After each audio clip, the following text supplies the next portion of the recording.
오늘 말씀의 제목이 상속자가 되는 그것이 말씀에서 그대로 인용했습니다. 상속이라고 하는 단어, 이 상속과 연관되어서는 좋은 이야기도 있고 그렇지 않은 이야기들도 있습니다. 상속, 즉 물질에 관한 것이 얽히게 되면 설교 시간에 소개하기 힘들 정도의 그런 많은 불미스러운 일들도 일어납니다. 상속에 관해서는 지금도 매스컴에 계속 많은 그런 뉴스들이 보도되고 있습니다. 과연 상속이 무엇이기에, 그리고 상속자는 어떻게 설명할 수 있을까 생각해 보면서 오늘 말씀에서 아브라함은 세상의 후사다라고 기록합니다. 이 성경을 번역하신 분이 처음에 후사라는 단어를 썼습니다.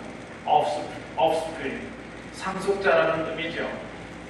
아브라함이 하나님의 후사가 된 것은 그의 믿음을 보시고 하나님께서 너는 나의 후사다, 세상의 후사다라고 그렇게 말씀을 하셨습니다. 그런데 감격스럽게도 오늘 우리가 그 후사가 된 것은 우리 속에 있는 사실 작은 그 겨자씨만한 그 믿음 하나를 보시고 우리를 불쌍히 여기시고 사랑하셔서 우리로 하여금 너희도 이제는 그 후사다라고 말씀하신 것이 오늘 본문입니다.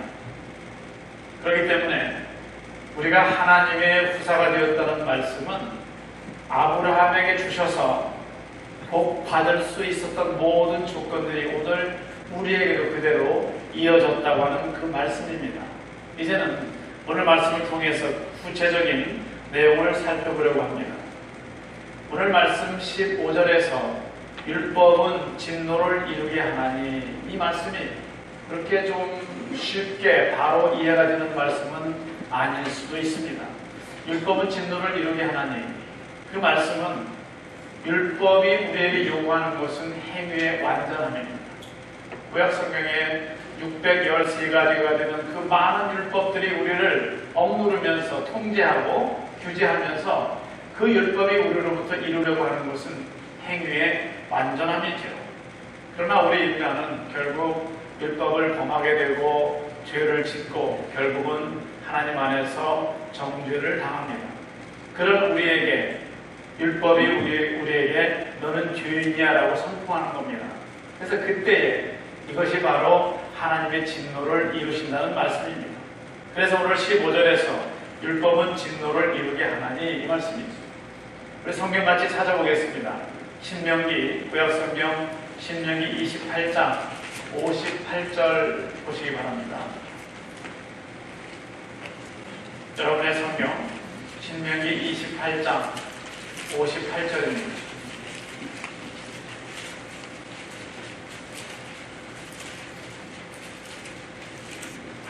우리 58절, 59절 두 절 같이 읽겠습니다.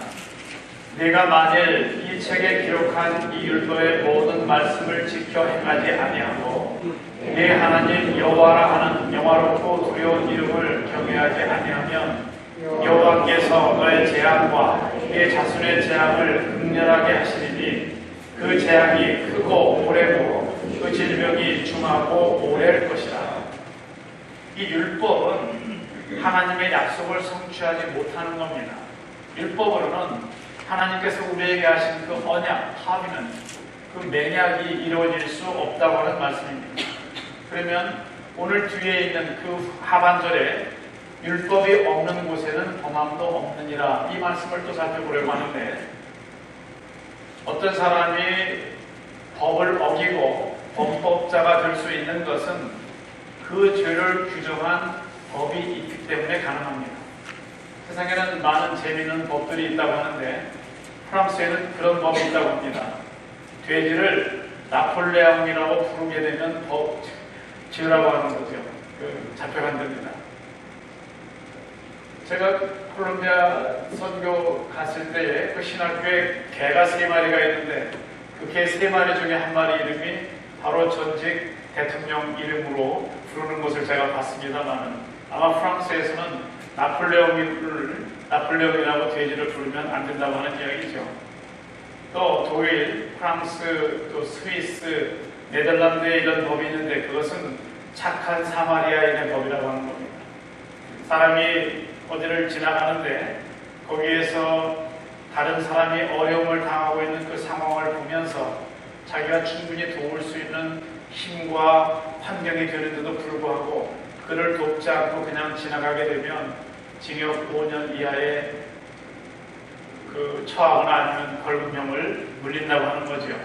그런 법이 있을 때에 그 법을 어기면 그 사람이 범법자가 되는 겁니다. 그런데 율법이 없으면, 즉 규정하는 뭔가 조항이 없으면 거기는 당연히 범함이 없다고 하는 그런 말씀입니다.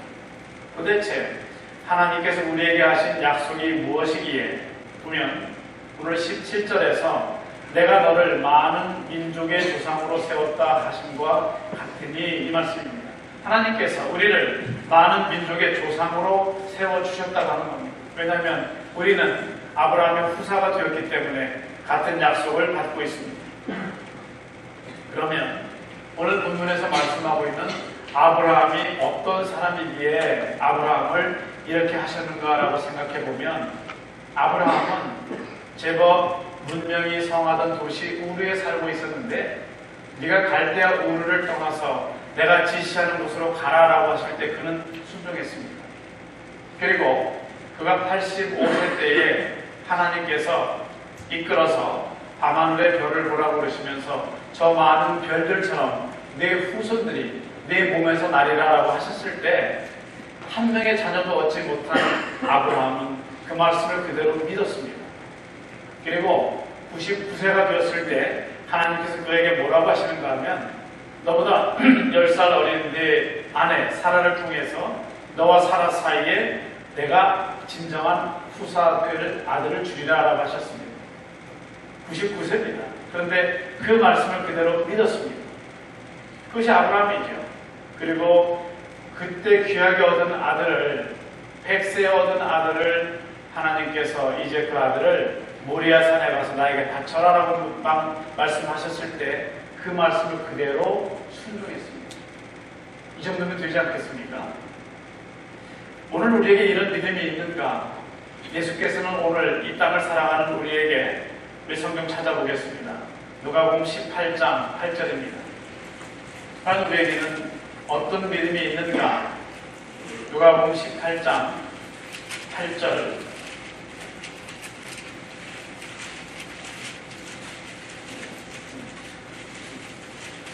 하반절 그러나부터 같이 읽겠습니다. 그러나 인자가 올 때에 세상에서 믿음을 보겠느냐 하시니라.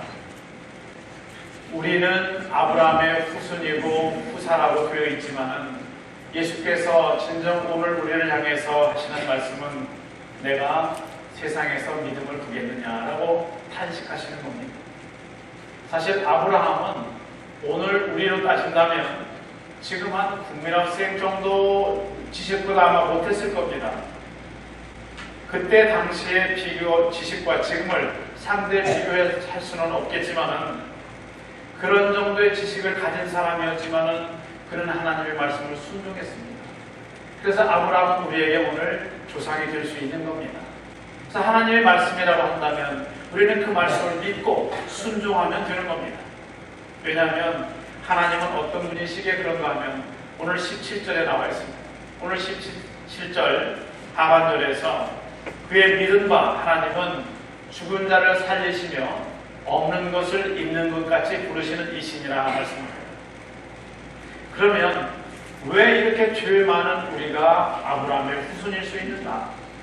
이 부분에 대해서 우리가 좀 의심이 생기는데 궁금한데 17절 제가 하반절 읽었습니다마는 상반절에 보시게 되면 17절에 기록된 바 내가 너를 많은 민족의 조상으로 세웠다 하신 것 같으니 이 말씀입니다. 여러분의 성경 많은 민족 거기에 줄 그으시고요. 거기에는 혈연 공동체 플러스 그리고 믿음의 원리를 좇는 모든 사람들 그런 뜻입니다. 그래서 우리는 아브라함과 우리는 같은 피가 섞이지 않았는데도 불구하고 아브라함과 우리는 같은 믿음 안에서 같은 하나님을 섬기는 자들로서 우리는 그와 한 피바다 한 몸 이룬 형제요 자매 속에 속하는 거라고 하는 말씀이죠. 그래서 우리는 내가 너로 하여금 많은 민족을 하는 그 말씀이 그 속에 우리가 들어가 있는 겁니다. 그래서 세계 모든 민족들, 모든 종족들을 막론하고 아브라함의 믿음의 자취를 따라가는 우리 모두는 후사가 될 수 있는 말씀이 오늘 말씀에 나타나 있습니다. 우리가 지난 주간에 그 전주부터 출발해서 볼리비아 선교를 다녀온 선교팀들, 또 우리 지금 주보에 나가고 있습니다만 8월 초에 있을 인디안 선교를 위한 이런 일들, 이런 모든 선교를 우리가 왜 하는가 하면 그 지역에 있는 하나님을 알지 못하는 자들에게 하나님의 말씀을 전하고 하나님이 누구이신지, 그리고 그들과 하나님의 관계가 어떤 것인지를 증거하기 위해서 우리가 선교를 하는 겁니다.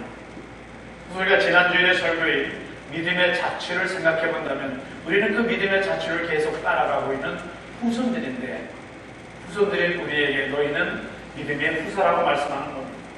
오늘 17절에서 하나님을 가리켜서 그는 죽은 자를 살리시는 분 이렇게 말씀하고 있는데, 이는 유대인들이 하나님을 부를 때 전형적으로 호칭했던 표현 중에 하나가 바로 그겁니다. 아브라함의 하나님, 이삭의 하나님, 야곱의 하나님 그렇게 부르면서 그들은 죽은 자를 살리시는 하나님 이렇게 그들은 불렀습니다. 지금 여기까지 로마서 4장까지 오면서 로마서의 저자인 사도 바울은 몇 가지 개념들을 무력화시킵니다. 이 무력화시킨다고 하는 것은 그들이 지금까지 생각했던 이것이면 다 되겠거니라고 한 그런 개념들을 하나하나 타겟으로 놓고서 그 개념들을 다 무력화시키는 겁니다. 첫 번째 것은 행위였습니다. works, 행위.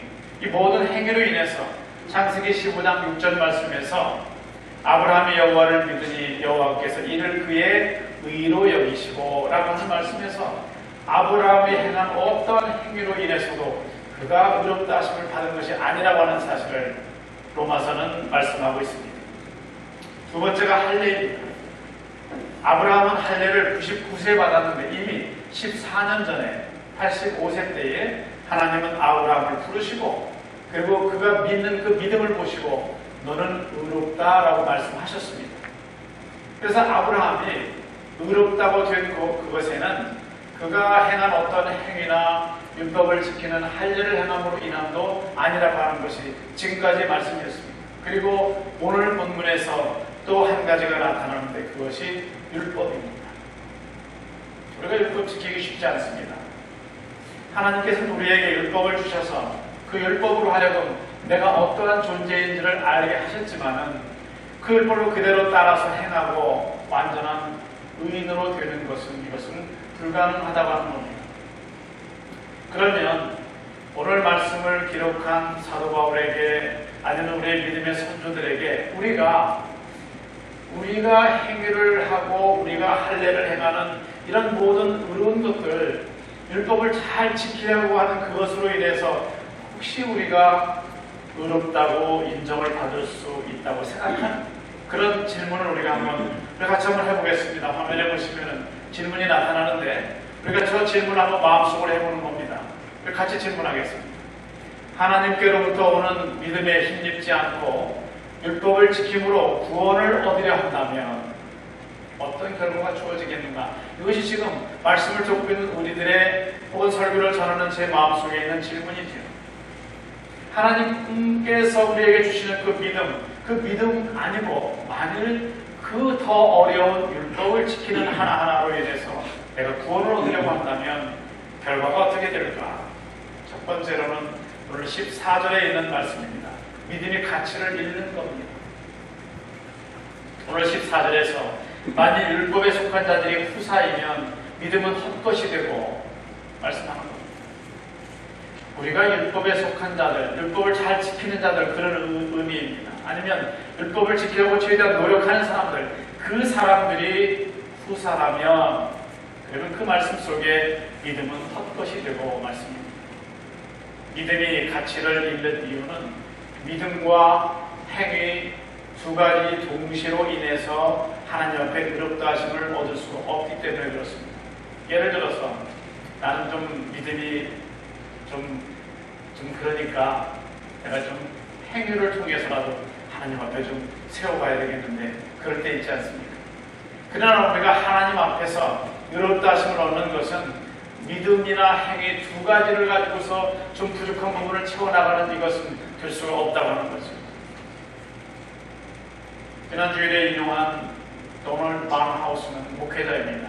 그가 영화 하나를 제작하는데 The Geography of Salvation이라고 하는 어떤 그 구원의 지도 이런 영화를 제작하는데 그는 기본 바탕을 캘리포니아로 설정을 합니다. 캘리포니아 안에는 미국에서 제일 높은 곳인 미트니 산도 있고 제일 낮은 곳인 데스밸리가 함께 있는 곳이 캘리포니아입니다. 그래서 도널드 바하우스가 말하는 것은 예를 들어서 가정으로 캘리포니아라고 하는 이 지오그래픽 이 지역을 하나의 믿음을 잃은 구원을 잃은 헤매고 있는 상태라고 가정을 한다면 우리가 저 밑바닥에서 열심히 노력해서 아무리 올라가려고 노력하는 중에 sea level 제로가 되는 그 해면에 이르고 그 다음에 계속 노력해서 아주 꼭대기 위트니 산까지 올라갔다 할지라도 그는 여전히 죄악의 상태인 캘리포니아를 벗어날 수 없다라고 하는 그런 이야기를 하는 겁니다. 그래서 그가 말하는 것은 우리가 구원의 문제에 있어서 올바로 되기 위해서는 우리의 도덕 수준이 높아지는 그것이 문제가 아니라 캘리포니아라고 하는 이 지정학적인 지역을 떠나야만 가능하다고 하는 거죠. 그것은 제가 앞에 설명한 것처럼 캘리포니아를 가정하기를 죄악의 상태라고 말했기 때문에 그런 겁니다. 그 말은 뭔가 하면 우리가 하나님 앞에서 진정 우리의 기준이 달라지고 믿음이 하나님 앞에서 올바로 인정을 받기 위해서는 내가 지금 처해 있는 상태를 벗어날 때만 가능하다고 하는 것을 그런 말하고 있는 겁니다. 하나님의 진노가 길 잃은 상태에서 벗어나서 구원받은 상태로 올라갈 때에 하나님의 구원이 우리에게 임할 수 있다고 하는 그런 이야기를 하고 있습니다. 그리고 우리가 질문한 그 질문처럼 만일 내가 율법을 지키는 것이 아니라 좀 다른 방법이 있을 텐데 좀 믿음이 아닌 믿는 것으로 인한 것이 아닌 뭐가 없을까라고 찾는 사람에게 두 번째 줄 수 있는 답이 있다면 오늘 14절 하반절에 있는 약속은 폐하여졌느니라 그 말씀입니다. 오늘 여러분 성경에 있는 14절에 있는 약속, 그 약속은 사실은 여러분 성경에 약속이라고 번역되어 있지만 그것은 언약입니다. 맹약입니다. 프로미스가 아닌 커비넌트이죠. 하나님께서 우리와 맺은 약속은 하나님은 신실하신 그 자체이기 때문에 하나님께서 우리와의 약속을 지키시지 않을 이유가 없습니다. 한 번도 그러신 적이 없지요. 시건치 않으시는 하나님이시라고 말씀하고 있는데 하나님의 그 약속, 우리와 맺어진 그 약속이 폐해질 때가 있는데 없어질 때가 있는데 바로 그것이 우리가 율법을 드러낼 때라고 하는 것을 오늘 성경은 우리에게 말씀하고 있습니다. 그리고 또 한 가지는 15절에 있는 율법이 진노를 불러오기 때문에 그렇습니다. 여러분이 거울을 보면서 어떤 생각을 합니까? 어느 분들은 거울을 보면서 깜짝깜짝 놀라게 하겠죠. 아, 내가 왜 이렇게 이쁜 거야 도대체. 오늘 자기가 그 정도인 줄 보고서 깜짝깜짝 놀라는 분들 마음에 있을지 모르겠습니다. 그거 좀 봐주면 좋겠는데. 근데 거울을 볼 때에 내 얼굴에 뭐가 좀 묻어있는데 그 묻어있는 걸 보면서 좋은 거울이었었는데 내가 거울을 바꿔야 되는가? 더 좋은 거울로 주문해야 되는가? 그것이 아니라 거울은 내가 거울을 볼 때에 나로 하여금 얼굴에 뭐가 묻어있다는 것을 가르쳐주는 것으로 족한 겁니다. 그 다음 우리가 해야 될 일은 거울을 통해서 알게 된 그 나쁜 것을 가서 씻으면 되는 거죠. 그것은 우리의 역할이에요. 율법이 우리에게서 우리를 하나님 앞으로 인도해내지 못한다고 해서 그것으로 율법이 폐해지는 건 아니기 때문에 예수께서는 내가 율법을 완성하러 왔다라고 말씀하신 겁니다. 그래서 율법은 오히려 진노를 불러올 뿐이라고 하는 것이 오늘 말씀입니다.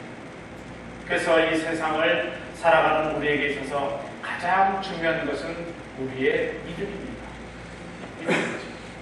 왜냐하면 16절에 있는 것처럼 믿음이 은혜를 세우기 때문에 그렇습니다. 우리 16절 같이 오늘 말씀 같이 읽어보겠습니다.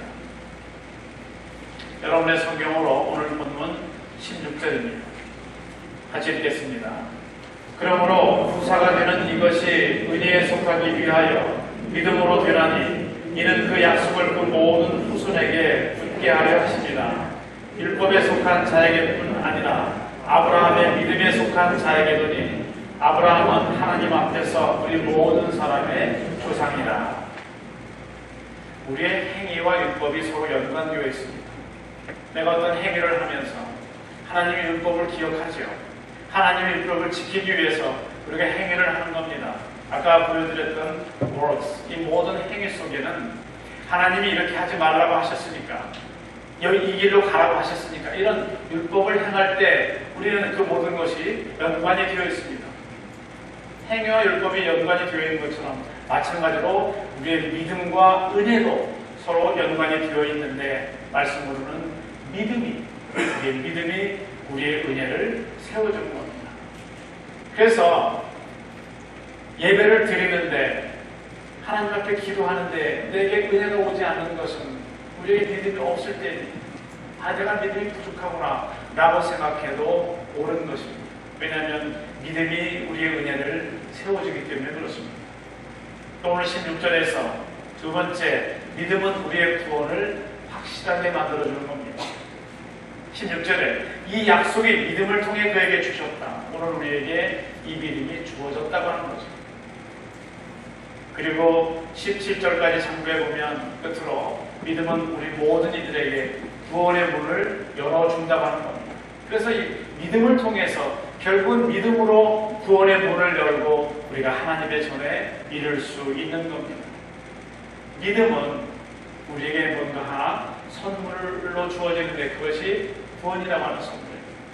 열심히 일하고 기억하지 못했는데, 또 여러분이 쓰는 카드 중에서 무슨 리워드 프로그램도 있죠. 또 무슨 머니백 몇 퍼센테이지입니다. 그런 카드들이 있습니다. 잊어버리고 썼는데, 기대하지 못하고 썼는데 어느 날 메일이 와서 보니까 당신이 쓴 얼마를 돌려주겠습니다. 당신 어카운트에 쌓인 리워드는 얼마입니까? 선물이에요. 우리는 그저 믿음 가지고 그저 세상을 꿋꿋하게 살았습니다. 힘들 때에 굴하지 않고, 어려울 때 난망하지 않고 계속 믿음으로 살았는데, 어느 순간 하나님께서 우리를 부르셔서 가보니까 믿음으로 인해서 그 구원의 문이 열린 것, 바로 그것을 오늘 성경은 우리에게 말씀하고 있습니다. 그래서 우리가 이 세상을 살아갈 때 가장 중요한 것은 내 속에 지금 믿음이 있는가라고 하는 그것을 점검하는 것이 가장 좋습니다. 그 가장 필요한 겁니다. 그런데 이 믿음은 들음에서 난다고 말씀하고 있습니다. 그래서 오늘도 말씀을 들으시면서 여러분의 심령 속에 또 믿음이 계속 자라날 수 있을 것을 믿습니다. 우리가 이제 상속자라고 하는 것을 오늘 말씀을 통해서 믿음의 상속자, 믿음의 후사가 된 것은 기정사실이 되었습니다. 그렇다면 우리는 이제는 더 큰 꿈을 꾸어야 되는데, 우선 우리는 말로도 우리의 긍정적인 꿈을 꿀 수 있습니다. 할 수 있을 거야. 됩니다. 믿음으로 이기면 됩니다. 거기서 일어날 수 있습니다. 우리가 믿음으로 긍정적인 말로 서로 격려하며 이 세상을 살아나가야 합니다. 그리고 행동도 우리는 긍정적으로 해야 되는 겁니다. 할 수 있습니다 하면서 뒤로 물러나는 것이 아니라 할 수 있습니다. 나로서는 할 수 없지만 하나님께서 하게 하시기 때문에 이것은 가능하다라고 발을 두벅두벅 앞을 향해서 내딛는 겁니다. 이 세상을 이기는 믿음을 가지지 않으면 우리는 살아가기 어렵습니다. 이 세상을 살아가는 데 필요한 것은 세상을 이길 수 있는 믿음이죠. 제가 요즘 저녁에 이렇게 워킹하다 보면 상당히 덥습니다. 기온이 더운데, 그런데 이 물을 주는 데가 있어요. 스프링클러가 이렇게 작동하게 되면 한 번씩 거기로 물을 지나가면서 물 세례를 받기도 합니다. 왜냐하면 제가 그 물을 받을 때에 충분히 이겨낼 수 있는 제 체온이 있기 때문에 그런 거죠. 그러나 겨울에는 아무리 프레스노이지만 겨울에는 춥기 때문에 그 올라오고 있는 물로 지나가지 못합니다. 제 체온이 이겨내지 못하기 때문입니다. 우리가 이 세상을 살아가면서 이렇게 그래도 자신있게 감사하며 확신있게 살아가는 이유는 세상을 이기는 믿음이 올 수 있기 때문에 그렇습니다. 그래서 여러분이 이 시간에도 정말 점검해야 될 것은 내 속에 세상을 이길 수 있는 믿음이 있는가라고 하는 그 부분이 우리 속에 점검되어야 합니다. 그리고 하나님 저의 믿음 없음을 보시고 불쌍히 여기셔서 저에게 믿음을 허락하옵소서라고 기도하는 우리에게 하나님은 세상을 이길 수 있는 믿음을 주실 것을 믿습니다. 똑같은 길이었는데 전에는 보이지 않았었는데 믿음으로 기도하면서 믿음의 눈으로 바라보면 가죽 부대에 물도 다 떨어져서 이제는 쫓겨나서 울고 있는 그 하갈의 눈에 이제는 보이는 거예요. 마실 수 있는 물이 보이는 거예요.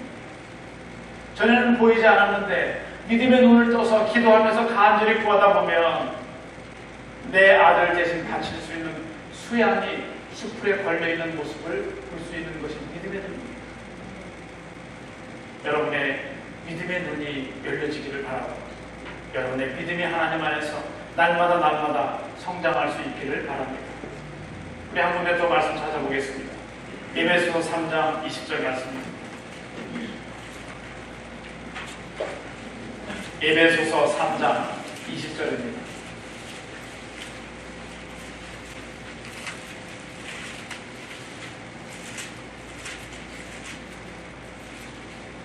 우리 같이 한 목소리를 읽겠습니다. 우리 가운데서 역사하시는 능력대로 우리의 온갖 구하는 것이나 생각하는 것에 다 넘치도록 능히 하실 일. 우리가 구하는 것, 우리가 생각하는 것, 거기에 넘치도록 주시는 분이 하나님이십니다. 여러분 믿으십니까? 내가 생각하는 것보다, 내가 구한 것보다 하나님 어떻게 이렇게까지 주셨습니까? 라고 넘치게 주시는 분이 하나님이신데 그 하나님을 믿고 하나님 안에서 믿음이 성장하게 되면 이 세상을 승리할 수 있습니다. 그 믿음이 여러분들에게 더욱더 넘치게 되시기를 주님의 이름으로 축원합니다. 기도하겠습니다. 하나님 안에서 갖게 된 이 믿음이 저희들에게 주신 구원의 문을 여는 선물인 것을 믿고 감사를 드립니다. 우리가 세상을 살아가면서 쌓여져가는 지식이나 경험 때문에 철학이나 과학이나 이성의 힘 때문에 우리의 믿음이 연약해지지 않게 하옵시고 우리 속에서 궁극적으로 자라야 될 것이 믿음인 것을 깨달아서 진정으로 믿음 있는 성도들 될 수 있도록 저희들에게 은혜를 내려 주시옵소서. 예수님의 이름으로 기도드리옵나이다. 아멘.